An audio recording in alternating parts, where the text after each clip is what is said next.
What if I told you that Dragon Delves isn't actually the problem? It just doesn't quite know what it wants to be yet. On the surface, I think the book is pretty good.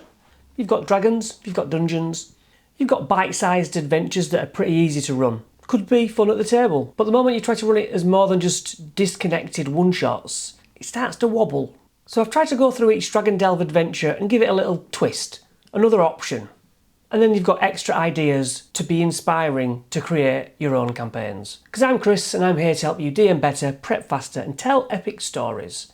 And these maps, well, they're from Dragon Delves box set from Beadle and Grimm. Death at Sunset. We've got missing villagers. Getting protected against poisonous forests. Yuan Ti and a green dragon wormling.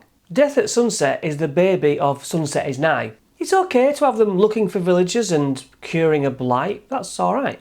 But do the dead bodies have vials of something that's useful in this quest or for a later quest? Could they craft a potion of poison resistance from this final green dragon? I like the idea of it all starting in a village where no one is missing. Day 1 at sunset, somebody dies. Day 2 at sunset, a couple of NPCs go missing, maybe the ones in this module.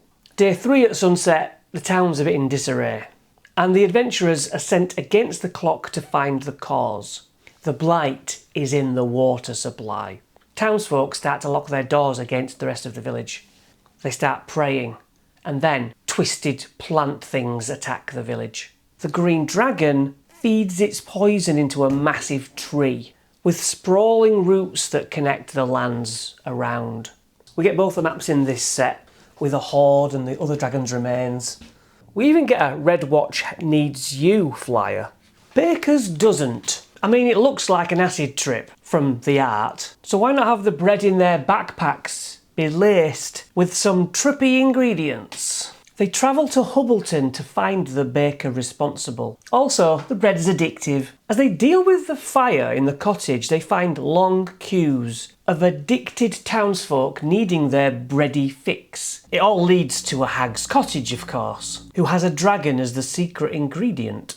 The bread turns the addicts mindless and numb. They must find the dragon and destroy it completely, as well as the uneaten produce. But the addicts won't make it easy, they want that bread. Here's the handout for the scrawling they do of this temple. The Will of Orcus has a silver dragon hiding in a statue, hoodwinking the cultists by making them do low-level crime. But what about having the Demon Lord Orcus really on his way to unveil the dragon's ruse? And the party uncover this detail as they fight through the temple. Or Orcus could send a deathlock or a bone claw, something that senses lies. Maybe we see a cultist get executed for hearing the wrong voice, as he was a threat to the Silver Dragon's hiding place. Or a message reaches the temple legitimately that says the Lord of Undeath comes to claim what is his. So Nezerum does psychically reach out to the party, saying, "Help me keep up the deception," and they have to off everybody as secretly as possible. But the temple will eventually go into lockdown. I suppose you're now playing Among Us. Now the rescue could involve a magical ritual that needs to be reversed to unbind the silver dragon from the statue. The dragon is perhaps weak, possibly dying. Are there ways to get the dragon's power back in your game? Maybe it's a fetch quest to craft from certain blossoms outside in the surrounding areas. That could flesh out a few sessions actually, the roleplay, the fetch and bring.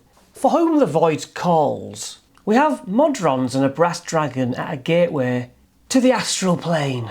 I like the idea that something is messaged from this waypoint about a location of a secretive, Mechanus-bound artifact, such as a prime directive engine, a law anchor, or a reality calibration core. I don't know what they are, they just sound cool. But some big bad has also learned the location is here. The job is to talk with the dragon, work with the Modrons and help hide the artifact again.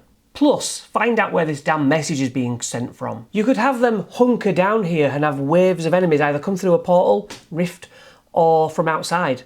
It's sort of a protect the flag game. Now the place is in disarray with Modrons patrolling round aimlessly in circles. Doors open and close all the time. Find the signal sender. Maybe the bag is still in the hoard, sure. and then move the item they're trying to protect. Perhaps it is in Mechanus. They go through the rift themselves, find the artefact in Mechanus, move it to anywhere else on the Great Wheel. It's a lot of work, but it sounds much more fun than this crap. Use the Spelljammer stuff to create the adventure. Then all the Great Wheel stuff's in Planescape. The Dragons of Najkia. I didn't think the dragon was active enough. Ronom is just a bad guy, and the monks are boringly passive. What if the dragon has turned Thanos and is judging everyone to see if they can leave? The shipwreck survivors are still being judged. The monks are somewhat complicit in the dragon's behaviour. And Ronom is the only person who actually sees things for what they are. But he's being silenced. Now at first the monks are too calm. Eerily calm.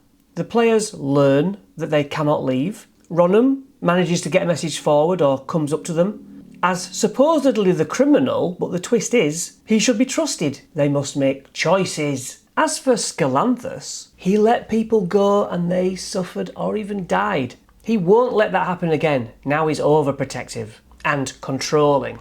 Maybe there's a scene where Ronom almost escapes and is attacked.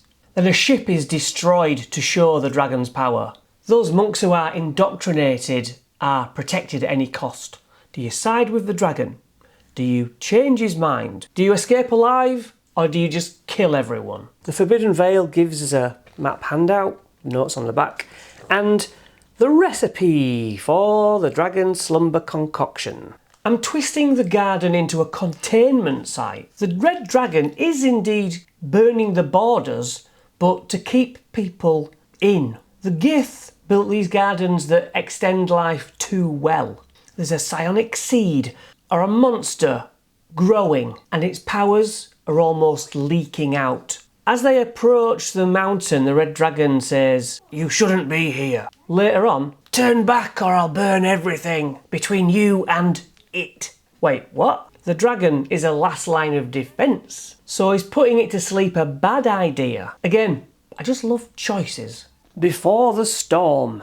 Missing gems are going to bring a storm, and our end boss is sitting waiting in a cave. There's not a lot to it, but I didn't like it that we'd arrived having just missed an attack on the village, and the storm was coming eventually. I'd say they reach respite just as the trouble is about to happen, and maybe even they needed a rest, so you've given them quite a medium encounter on the way. Then they see the town ahead. Pirates are attacking, and as soon as the gems are taken, the storm starts. That causes fires and explosions. Unnatural wind whips sideways, sending sparks, igniting things. And it's possible to see far away the storm isn't there. It's just around the gems. So they're really important to this society. The dragon attacks fast and first, and they can battle it there and then to within half of its life. It flies off to its cave. The whole disarray and chaos and windstorm makes the party advance over difficult terrain. I'd say half the pirates didn't want this. This is a surprise to them and not a welcome one. But which pirates are good? Which pirates are bad? It's not clear cut. From the town to the cove, it's dangerous terrain. So there's actually some safety to be found in the cave.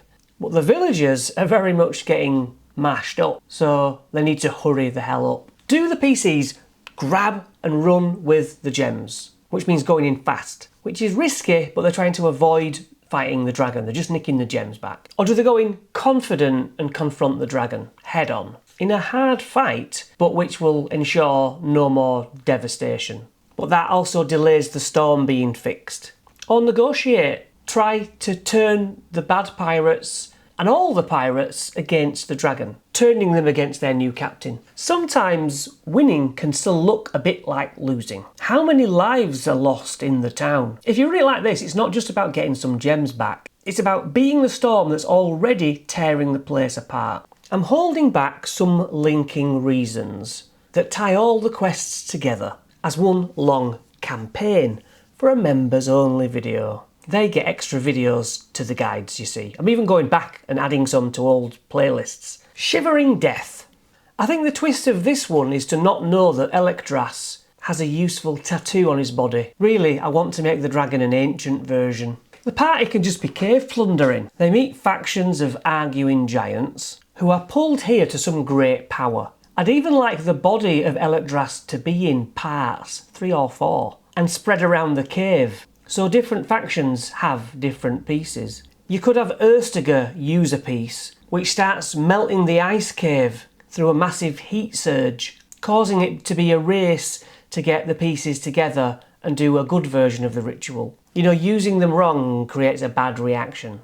You get to use heat problems in some parts, cold problems in other parts. I'd also make the cave much bigger, every one square 20, 30 foot. Some giants don't know whose side they're on, but all can eventually take on the dragon for a cinematic end with giants as the red shirts if you watch Star Trek, and otherwise what I mean is disposable. Copper for a song handout and the actual poem itself. I think the song in the book that Nakari actually has is something that she should be proud of owning. The brass dragon is curious about who wants it. Can the players convince her that they deserve it? So instead, turn this cave system into a series of tests or trials. Trial 1, the collapsing path. Stone platforms sink and shift as wind gusts push them sideways. Or have several rope bridges with snapping ropes and dropping off floor pieces, and have clues, subtle clues to which bridge is the right one to take. Subtle markings on it, or maybe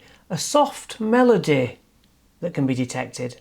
Trial 2, the stone judges. Use the Galeb Dur as massive statues that need to be moved around in like a puzzle that activates some central big Galeb Dur whose eyes open when it's correct. Maybe the big one presents another riddle through mime, because they don't talk stony voice language, whatever they talk. Maybe the answer leads them to Yemi's secret room. Trial 3, the laughing hall. I'm working on that laughing gas tunnel. That laughing gas could distort gravity, or have the PCs fight exaggerated versions of themselves or each other. Have doors appear where there aren't really doors. The real door is opposite the projected door, but invisible. And fighting your doppelganger, the last act that they do is kind of point to a bit of wall where that is the real exit. Just embrace the absurd. Trial 4, the choice room. This is fairly standard. Multiple artifacts. Which one is the correct artifact? Have it be whichever object they give the best argument for. Nakiri is watching them the whole time. Perhaps she even disguises herself as a quirky NPC along the way. Yes, I've made it a bit Indiana Jones. Dragons of the Sandstone City. Getting to Haskasori, they see that the city is a functioning city, where the old society still toils, but something is wrong. Patrols still walk the streets, but the people have faintly glowing blue eyes and crackles of lightning under the skin. Maybe they speak emotionless. I guess I'm thinking electrified zombies which don't look like zombies. They are a controlled network of people. The first villager comes up and says, "Welcome to Haskasori," but too calmly, and then a flicker of electric blue goes across the eyes. I think I'm imagining it like a Doctor Who episode. They all speak the same way, with the same pauses, and all their heads turn together.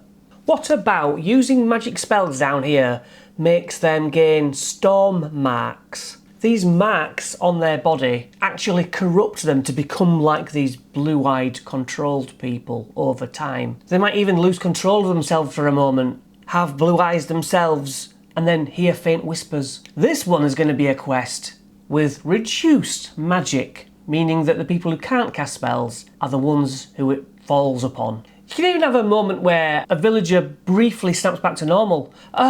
Please, don't let him see you. Have a child mimic a dragon's voice. "You shouldn't be here." Smashing up the ritual bone dragon at the end drops all the people to rest finally. Then they can fight the ancient dragon just fine using magic. It's okay. If you want a way to improve all these quests, then this book is a good way to go. The Game Master's Book of Legendary Dragons. And there's an affiliate link in the description. And I'll see you next session.